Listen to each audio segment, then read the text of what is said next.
अस्सलामुअलैकुम वरहमतुल्लाहि वबरकातुहू। दोस्तों, मैं हूं आपका दोस्त शफीक अहमद ख़ान और मेरे इस YouTube channel the tiger of Mysore में आप सबको खुशामदीद। दोस्तों, मेरे इस YouTube channel the tiger of Mysore में बहुत सारे लोगों ने मुझसे पूछा है कि हज़रत टीपू सुल्तान और टर्की यानी सल्तनत उस्मानिया के बीच किस तरह के रिश्ते या फिर कॉन्टैक्ट्स थे, क्योंकि सल्तनत उस्मानिया उस ज़माने की एक अजीम सल्तनत थी। मगर सल्तनत उस्मानिया ने हज़रत टीपू सुल्तान की मदद क्यों नहीं की अंग्रेज़ों के ख़िलाफ़, और हज़रत टीपू सुल्तान ने कब अपने वज़ीरों को टर्की भेजा था और वो वज़ीर कौन थे और उन्हें क्या हुक्म दिए गए थे, इन सब के बारे में मैं आज आपको इस वीडियो में बताऊंगा।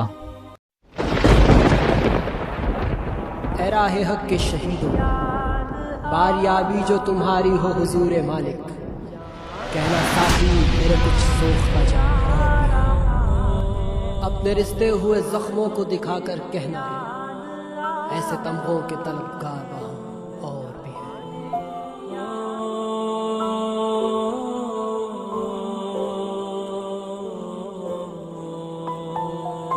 दोस्तों, हज़रत टीपू सुल्तान ने अपनी हुकूमत संभालते ही अपनी सल्तनत और अपनी आवाम को मजबूत और अपनी इकॉनमी को स्ट्रॉन्ग करने के लिए डिटेल्ड हुक्मनामे जारी करने शुरू कर दिए, और इन सारे हुक्मनामों के बारे में डॉक्टर इरफान हबीब की किताब state and diplomacy under Tipu Sultan में डिटेल के साथ लिखा गया है। ऐसे कई हुक्मनामों की ओरिजिनल कॉपीज़ आज भी Commonwealth library London, Asiatic society of Bengal Calcutta और सालार जंग म्यूज़ियम हैदराबाद में रखे गए हैं। दोस्तों, सुल्तान अपनी सल्तनत को स्ट्रॉन्ग करने के लिए दूसरे बाहर की कंट्रीज़ के साथ अपनी कंट्री का बिजनेस और ओवरसीज़ ट्रेड को स्ट्रॉन्ग करना चाहते थे। इसलिए उन्होंने 1785 और 1787 के बीच एक डिप्लोमेटिक मिशन भेजा टर्की को। सुल्तान का फर्स्ट हुक्मनामा, जिसका नंबर है FF 26 और 27 में बताया गया है कि इस डिप्लोमेटिक मिशन के लिए ग़ुलाम अली ख़ान, सैयद नूरुल्लाह, लुत्फ़ अली ख़ान और जाफ़र ख़ान को सेलेक्ट किया गया था लीड करने के लिए, और इन लोगों के साथ 4 बड़े जहाज़ों को भी भेजा गया था, और उन जहाज़ों के नाम थे फ़ख्रुल मकारिब, नबी बख्श, फ़तह शाही, मुइज़्ज़ी और सुरती। जहाज़ फ़ख्रुल मकारिब में 354 लोग थे, उसमें 2 कमांडर जिनके नाम थे मोहम्मद हनीफ़ और मुराद ख़ान, 3 मुतसद्दी जिनके नाम थे शफ़ीकरनी, गंगपड़ा और याकूब ख़ान, और जैश के रिसाले में लगभग 334 लोग और सिपाही और दूसरे लगभग 15 जहाज़ी सेलर्स भी उसमें मौजूद थे। इसी तरह की दूसरी जहाज़ नबी बख्श में 140 लोग भेजे गए थे, जिसमें 2 कमांडर्स थे जिनके नाम थे ज़ियाउद्दीन और फ़कीर मोहम्मद रिसालादार, और 3 मुतसद्दी थे जिनके नाम थे करनी, गंगपाड़ा और इनायत ख़ान, और इनके साथ लगभग 78 खलासी कारदार और सरखेल के लगभग 49 लोग भेजे गए थे। दोस्तों, इसी तरह से तीसरी जहाज़ फ़तह शाही मुइज़्ज़ी में 140 के लगभग लोग भेजे गए थे, जिसमें कमांडर थे शमसुद्दीन दरोगा, और इसमें 3 मुतसद्दी थे और 49 जोखदार सिपाही थे, और इसमें 78 खलासी सिपाहियों को भी भेजा गया था। दोस्तों, चौथी जहाज़ गुराब में सिर्फ 51 लोग थे, जिसमें एक कैप्टन और बाकी के अलग अलग रिसालों से कुछ सिपाही और नौकरों को वगैरह भेजा गया था। इन जहाज़ों को हुक्म दिया गया था कि वो पहले टर्की इस्तांबुल जाए और वहाँ से फ्रांस के बादशाह के पास भी जाए, और वहाँ भी सल्तनत मैसूर की तरक्की के लिए बिज़नेस और इंपोर्ट और एक्सपोर्ट के लिए बात चलाएं। दोस्तों, बहुत सारे लोग समझते हैं कि सुल्तान की ये डिप्लोमेसी सिर्फ मिलिट्री एक्टिविटीज़ के लिए की गई थी और वो अपनी हुकूमत को और ख़ुद को बाहर के मुल्कों से मनवाना चाहते थे, मगर ऐसा बिल्कुल नहीं है, क्योंकि उस वक्त तक सल्तनत मैसूर में रेशम के सिल्क को प्रोडक्शन पूरी तरह से शुरू कर दिया गया था, और यहाँ हिंदुस्तान के अनाज और दूसरी चीज़ों की डिमांड पूरी दुनिया में बढ़ रही थी। इसलिए सुल्तान ने टर्की के सुल्तान हामिद द फर्स्ट को ये प्रस्ताव भेजा था। ग़ुलाम अली ख़ान, नूरुल्लाह ख़ान, लुत्फ़ अली बेग और जाफ़र ख़ान को ये इंस्ट्रक्शन दिए गए थे कि वो लोग नगर यानी शिमोगा के पास पहुँचें और वहाँ से 3 चांदी के अंबारी या हाथियों की कैनोपीस, 2 पैलेक्विन्स या पालकियाँ जो बेहतरीन किस्म की हो, इनको लेकर तादरी पहुँचें। नूरुल्लाह ख़ान को ऑर्डर दिया गया था कि वो कुशालपुर से 2 जहाज़ों को लेकर मैंगलोर के बंदरगाह पहुँचे, और साथ ही 4 जवान हाथियों को भी इन जहाज़ों में उन तोहफ़ों के तौर पर सारे साजो सामान के साथ रवाना किया जाए। जब चारों जहाज़ जद्दा के करीब पहुँचे तो 2 जहाज़ों को फ़कीर मोहम्मद रिसालादार और मोहम्मद हनीफ़ और मोहम्मद शफ़ी और इनके रिसालों के साथ वहीं पर जद्दा के पास छोड़ दिया जाए, ताकि वो लोग यहाँ सल्तनत मैसूर से ले जाए गए सामानों को वहाँ बेच सकें और तिजारत कर सकें। और आप 4 लोग अपने रिसालों को और 2 जहाज़ों के साथ इजिप्ट की तरफ इस्तांबुल जाएं और फिर टर्की के सुल्तान को हमारे भेजे हुए तोहफ़े और कपड़े, हाथी, बंदूकें, तलवारें और बेहतरीन किस्म के लिबास तोहफ़े के तौर पर पेश करें। और साथ में ये भी हुक्म दिया गया था कि वहाँ पर अंग्रेज़ और फ्रांस के वकील भी होंगे, इसलिए आपको बड़ी ही एहतियात के साथ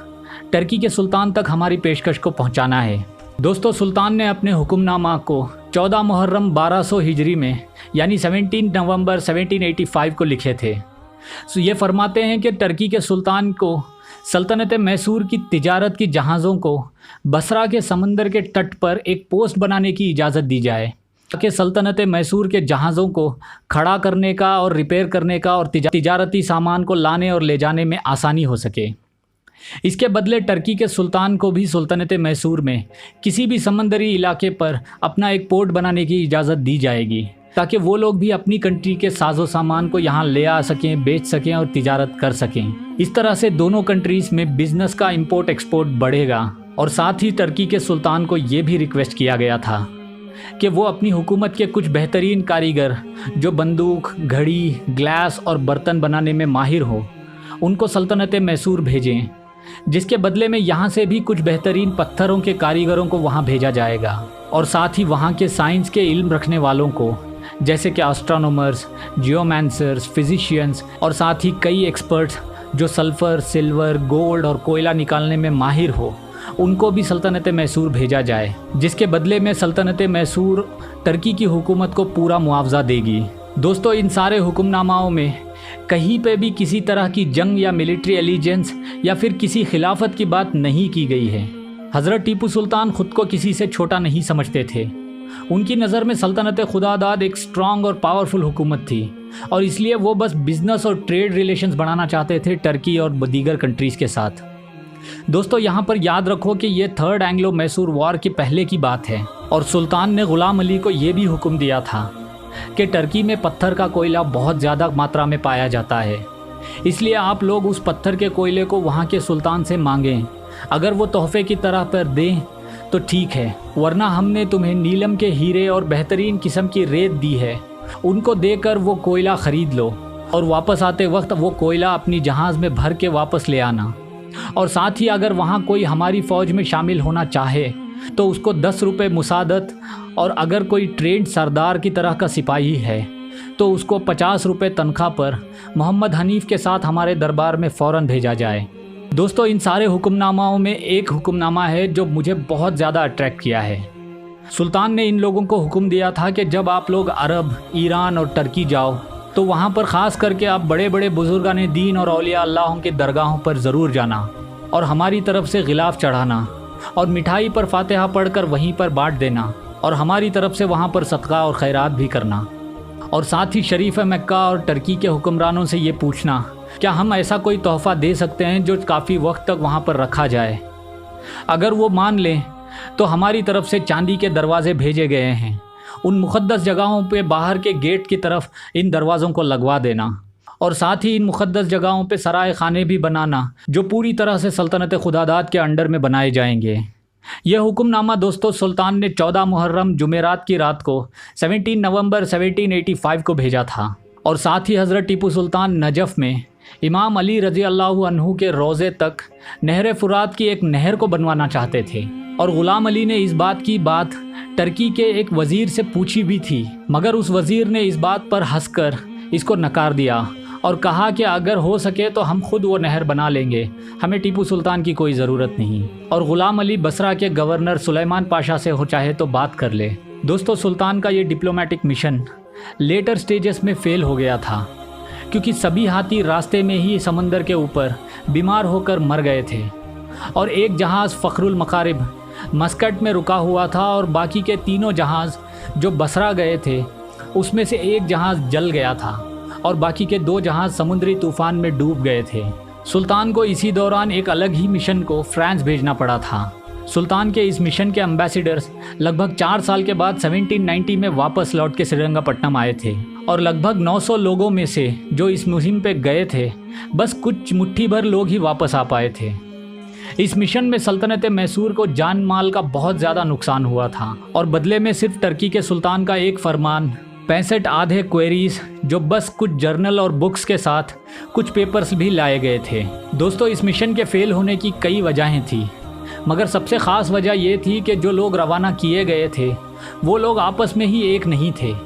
वो लोग आपस में ही बहस करते रहते थे और वो हमेशा लड़ते रहते थे और बस वो लोग हमेशा अपने फ़ायदे के लिए अपनी बात चलाते थे। गुलाम अली ने तो वैसे भी काफ़ी हद तक सही काम किया था, मगर जो दूसरे मिशंस इसी ग्रुप के साथ फ्रांस भेजे गए थे वो तो बिल्कुल नाकारा निकले थे। और फ्रांस के मिशन के फेलियर के बाद सुल्तान ने दरवेश खान और उसके साथ भेजे गए लोगों को सजाए मौत दे दी थी, जिसको मैं इंशाअल्लाह आगे आने वाली वीडियोस में बताऊंगा। तो दोस्तों, आज की इस वीडियो में बस इतना ही। अब मैं मिलूंगा आपसे अगली वीडियो में। तब तक आप अपना बहुत सारा ख्याल रखिए और मुझे दुआ में याद रखिए। मेरा नाम है शफीक अहमद ख़ान।